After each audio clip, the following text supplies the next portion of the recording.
Hey y'all, I saw a video today that made me think I should probably go over this.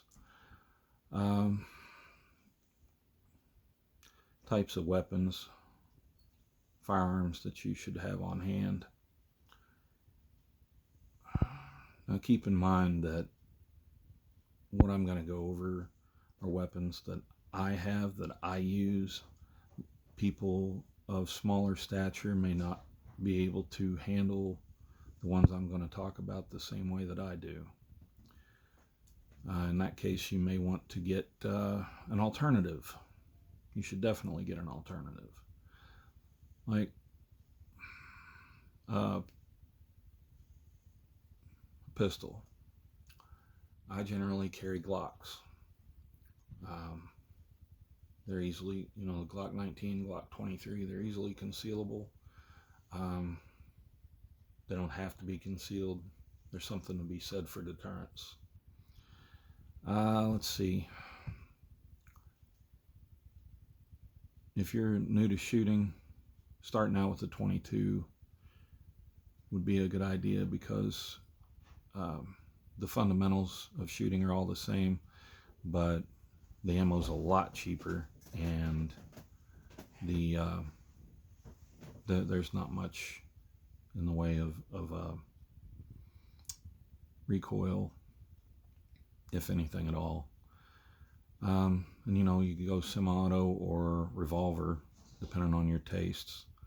Revolvers are always a good option for heavier calibers. Just remember that you only got 6 rounds. Well, I got a buddy who's got an 8-round 357, but that thing's huge, so you're not going to conceal carry that.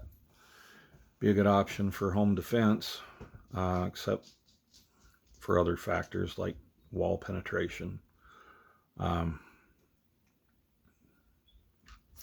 let's see. In my book, the best home defense weapon there is a pump shotgun. Now, you can buy, or a semi-auto, you can buy shotguns that'll range anywhere from $1,500 down to a couple of hundred. Um, for the money, I think the best all-around shotgun out there is a Remington 870. I have 2 of those. I've got one with a folding stock and one that I use for deer hunting.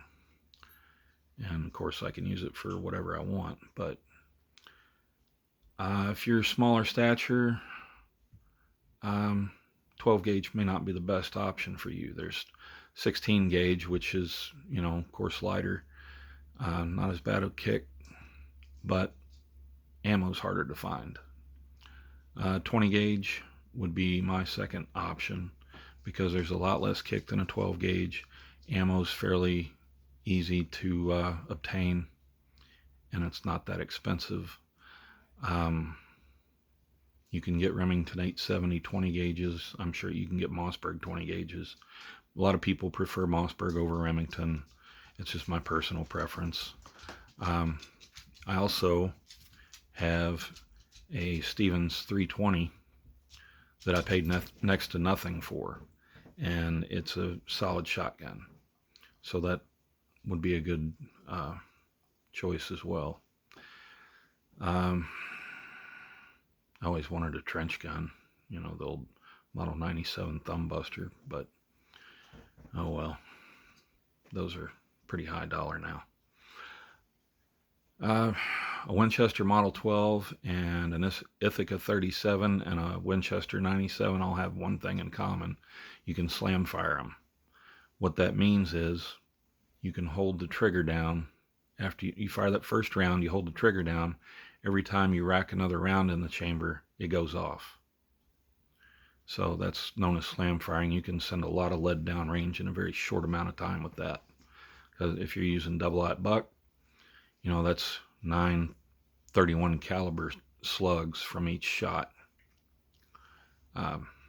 heading down range. On that note, double-aught buck, while it is the best all-around self-defense round for a 12 gauge in my book, there are other things to consider, such as wall penetration. If you have somebody in a bedroom on the other side of where you're shooting, it's something you got to consider. A lot of people say birdshot, like number 8 birdshot. From close range, number 8 birdshot's devastating. Of course, the farther away they are, the more your shot spreads. So just something to think about. As far as rifles go, you can get into the AR-15 game now cheaper than ever before in recent years. ATI makes a decent one for about $400. Of course, you can get quite expensive with those. Mine I've had for the one I've got. I've had for decades, so it's a Colt, and it's 20-inch barrel, 30-round mags. You can get 60-round drums, 100-round drums. Those are expensive, but 30-round mags are cheap. About everybody makes them. PMag's a favorite one of a lot of people. AKs, any AK variant is a good choice. They're very versatile. They're very durable. Not quite as accurate as an AR, but they'll still get the job done. If you want to go heavier caliber, AR-10 is a good choice. Springfield M1A is a good choice, but you're starting to get into high dollar stuff there. 7.62 by 51, or the civilian version's 308. If you have the money to go that route, you get more range out of it than you would out of lighter. You'll get better accuracy at a longer range than you would out of a lighter round. Now, I was in the Marine Corps. We in boot camp we fired our M16A2, which fires the 5.56 62 grain round out to 500 yards with iron sights. So yes, it can be done. Not everybody's Marine Corps trained. The Army only shoots out to 300 yards. And of course they all use M4s now anyway. I don't know if the Corps is still using M16A4s or not. They probably are, at least in some capacity.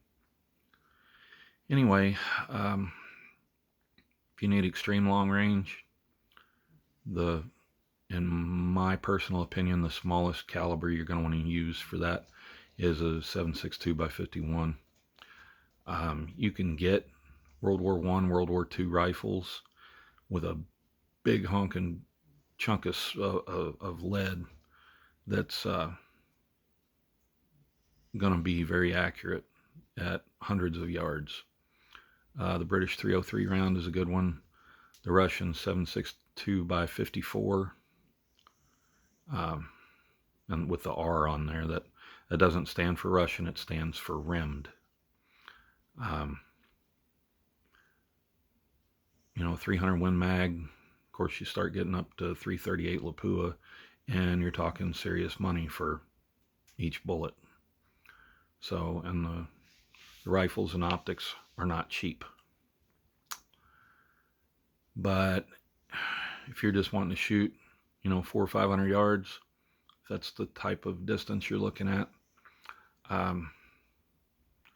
22-250 is a good round. Of course, 5.56 is a good round. You can get bolt rifles that fire those rounds. When I was a teenager, me and my dad exclusively hunted groundhogs with the 22-250, and they were dead before they hit the ground. Let's see. I don't want to get too far into the high weeds here, but so back to pistols. If you're new to firearms, I recommend revolvers, double action revolvers, because you can fire them both double action, just pulling the trigger, or single action, cocking the hammer and then pulling the trigger. There's no safeties on them to worry about. And that's, everybody Oh, I don't like that. I don't like having a safety. Safety's right here. Keep your finger off the trigger till you're ready to destroy what you're aiming at. That's the biggest safety in the world. I can't stress that enough. Do not put your finger in the trigger guard until you're ready to fire, period. Went over shotguns pretty well. Rifles. There's just such a wide range of rifles. As far as 5.56 rifles go, AR-15, the Daewoo K2, Ruger Mini 14, Galil, and there is even a 5.56 AK out there somewhere.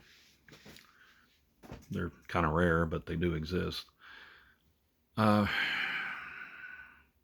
Heavier rounds, the 7.62 by 39, that's the AK round, or SKS is a good rifle that you can still get fairly cheap. They used to be $100 each. They're not. We'll never see that price again. You start talking about 308 round rifles, they're a lot more expensive most times. $1,000 or more.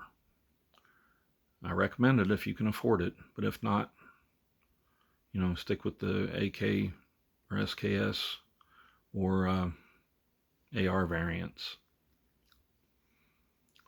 Bolt rifles, I have a 30-06 that it's called the Mossberg Patriot. It's a hunting rifle, but it's got a fluted barrel, stainless steel with camo stock. It came with a bipod and a scope, $400. So 30-06 is an excellent round to consider. If you have an M1 Garand, don't use just any 30-06 round in that. They weren't made for that. You want the 30-06 Springfield round. That has the pressure, the gas pressure that rifle is made for. I guess that's about all I got. That's a really long video for me. So I'll let y'all go. Till next time, I'm out Victoria Karam. Stay safe out there.